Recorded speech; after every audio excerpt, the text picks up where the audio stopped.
నమస్తే, నేను మీ సుధాకర్, జనసేన పార్టీ కందుకూరు నియోజకవర్గం. నిన్న మొన్న సుగాలి ప్రీతి వాళ్ళ తల్లి పవన్ కళ్యాణ్ గారు పైన కేసు పెట్టడం జరిగింది, చీటింగ్ కేసు అనేసి.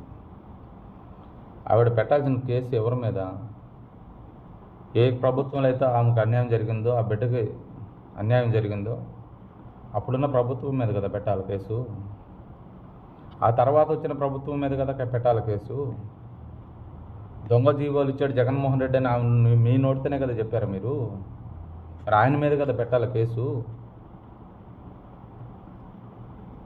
మీ కేసు నేను వాదిస్తానని చెప్పి మిమ్మల్ని అడగకపోయినా సరే మీ కేసు వాదిస్తానని చెప్పి మీ దగ్గరకు వచ్చి హడావుడి చేసి ఎవరైతే అవతల వ్యక్తులు ఉన్నారో వాళ్ళ దగ్గర 25 లక్షలు తీసుకొని మీ కేసును వాదించకుండా నీరు గార్చిన యదవని జడ శ్రవణ్ కుమార్ని కదా మీరు అడగాల్సింది. ఆయన మీద కదా పెట్టాలి కేసు మీరు. మీ ఊరు ఆ చుట్టుపక్కల ఆ జిల్లాలో తప్ప ఎవరికీ తెలియని కేసుని రాష్ట్రాల నుంచి దేశాల దాకా తెలిసేలాగా చేసిన వ్యక్తిని, ఏ వ్యక్తి ద్వారా అయితే మీకు కోట్ల రూపాయలు విలువ చేసే భూమి వచ్చిందో, ఇంటి స్థలం వచ్చిందో, మీ ఆయనకి గవర్నమెంట్ జాబ్ వచ్చిందో, మీకు గవర్నమెంట్ జాబ్ వచ్చిందో, అలాంటి వ్యక్తి మీద కేసు పెడతారా మీరు? సంవత్సరాల తరబడి కేసును నీరు గార్చి దొంగ జీవోలు ఇచ్చి సిబిఐకి ఇచ్చినట్టు నటించిన దొంగ రిపోర్ట్స్ అన్నీ, డిఎన్ఏ టెస్ట్ అన్ని మార్పింగ్ చేసేసి అవి కనపడకుండా చేసేసిన వ్యక్తి మీద కదా కేసు పెట్టాలి మీరు. మీరు చేసే పనులకి మీ బిడ్డ ఆత్మకి శాంతి కలుగుతుంది అనుకుంటున్నారా? మీ బిడ్డ చనిపోయిన తర్వాత ప్రతిరోజు చంపుతున్నారు మీరు.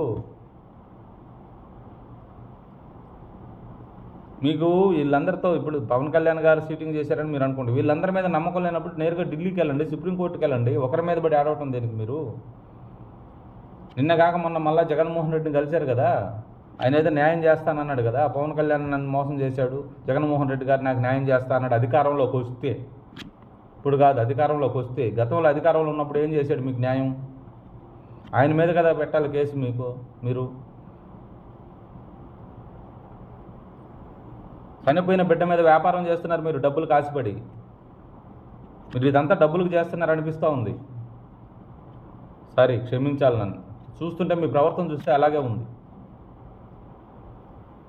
మీరు కేసు పెట్టినందువల్ల ఆ కేసు ఏదో అవుతుంది, ఏదో దాని గురించి మాట్లాడడం వల్ల మీకు కనీసం కొంచెమైనా మనస్సాక్షి ఉందా? ఒక తల్లిగా ఒక బిడ్డకు న్యాయం చేయాలని తిరుగుతున్నారా? మీరు ఒక బిడ్డ మీద వ్యాపారం చేయాలని చూస్తున్నారా? డబ్బులు సంపాదించుకోవాలని చూస్తున్నారా? చనిపోయిన బిడ్డ మీద.